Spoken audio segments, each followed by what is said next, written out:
Baik, terima kasih atas waktu dan kesempatan yang telah diberikan kepada saya. Sebelumnya, perkenalkan nama saya Isnana Iman. Saya mahasiswi Stipa Santosiri Lusuruteng. Saya tingkat 1 semester 2.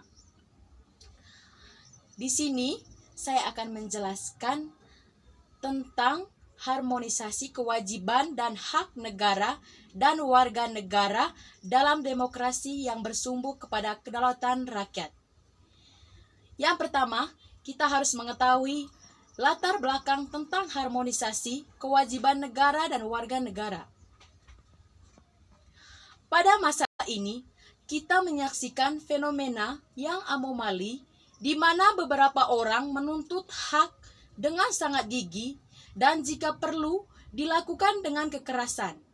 Namun, pada masa saat tiba giliran untuk menunaikan kewajiban mereka itu, nampaknya kehilangan gairah. Sehingga diperlukan untuk mengharmonisasikan antara kewajiban dengan hak.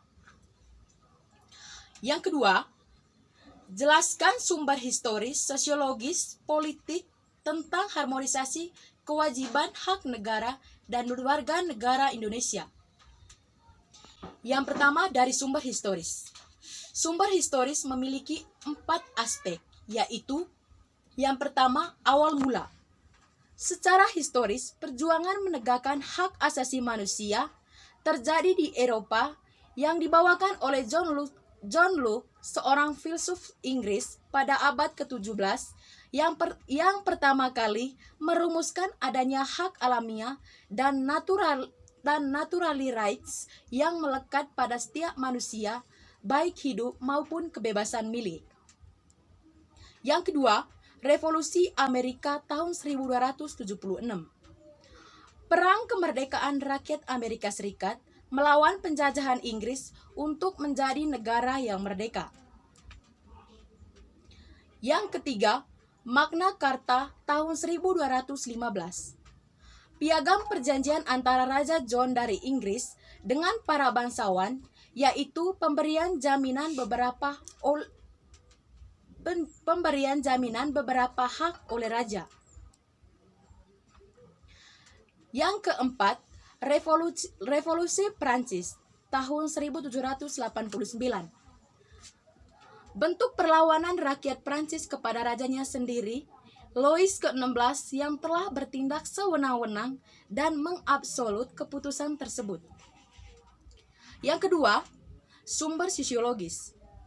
Sumber sosiologis memiliki 4 aspek, yaitu pertama, gejala sosiologis. Berbagai gejala dalam masyarakat yang sangat memprihatinkan, yakni munculnya karakter buruk yang ditandai kondisi kehidupan sosial budaya yang berubah sedemikian drastis dan fantastis. Yang kedua, social cultural animosity. Gejolak dalam masyarakat saat ini akibat munculnya kebencian sosial budaya terselubung yang bersumber dari perbedaan ciri dan perbedaan nasib yang diberikan oleh sejarah pada masa lalu. Yang ketiga, Orde Baru tumbang. Setelah Orde Baru muncullah oligarki di mana kekuasaan terpusat pada sekelompok elit, sementara sebagian besar rakyat tetap jauh dari sumber-sumber atau hak kekuasaannya. Yang keempat, Indonesia Baru. Indonesia Baru harus dibangun dari hasil perombakan terhadap keseluruh tatanan kehidupan masa lalu. Inti dari cita-cita tersebut adalah sebuah masyarakat sipil yang demokratis dan mampu mengharmonikan kewajiban hak negara dan warga negara. Yang ketiga, sumber politik. Adanya tuntutan reformasi dan amandemen Undang-Undang Dasar Negara Republik Indonesia tahun 1945 yang terjadi pada era reformasi. Tuntutan tersebut disampaikan oleh berbagai komponen, terutama oleh mahasiswa dan para pemuda atau pemudi. Yang ketiga, esensi dan urgensi harmonisasi dan hak kewajiban negara dan warga negara. Di sini ada 4 esensi dan pokok pembahasannya, yaitu pertama, agama. Agama, negara menjaminkan kemerdekaan tiap-tiap penduduk untuk beragama. Yang kedua, pendidikan dan kebudayaan, upaya mencerdaskan kehidupan bangsa. Yang ketiga, perekonomian nasional dan kesejahteraan rakyat. Penerapan asas kekeluargaan dalam perekonomian nasional untuk memberikan manfaat bagi rakyat banyak. Yang keempat, pertahanan dan keamanan.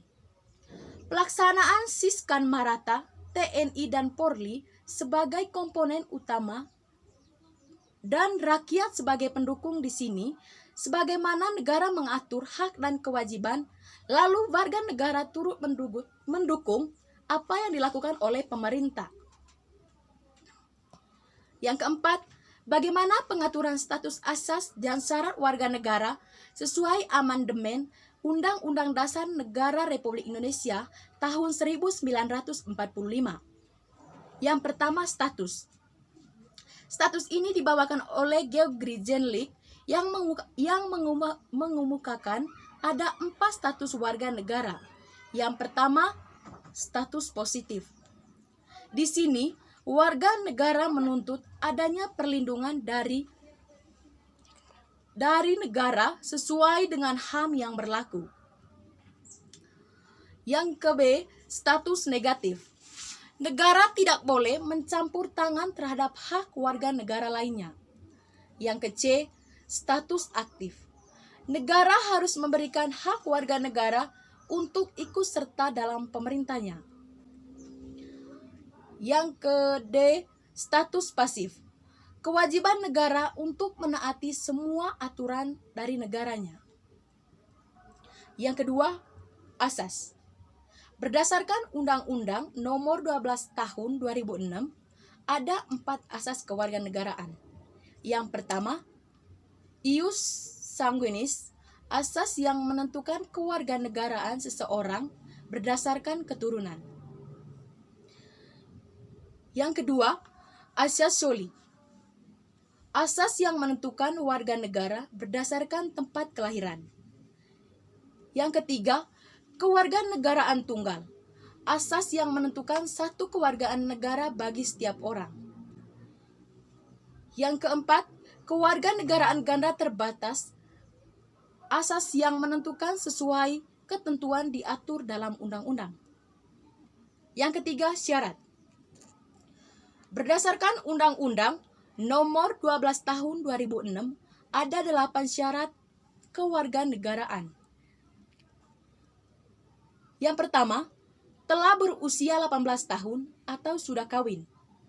Yang kedua, tidak pernah dijatuhi pidana karena melakukan tindakan pidana tersebut yang diancam dengan pidana penjara 1 tahun atau lebih dari 1 tahun. Yang ketiga, pada waktu mengajukan permohonan, sudah bertempat tinggal di wilayah Negara Kesatuan Republik Indonesia paling singkat 5 tahun berturut-turut. Yang keempat, jika dengan memperoleh kewarganegaraan Republik Indonesia tidak menjadi kewarganegaraan yang canda.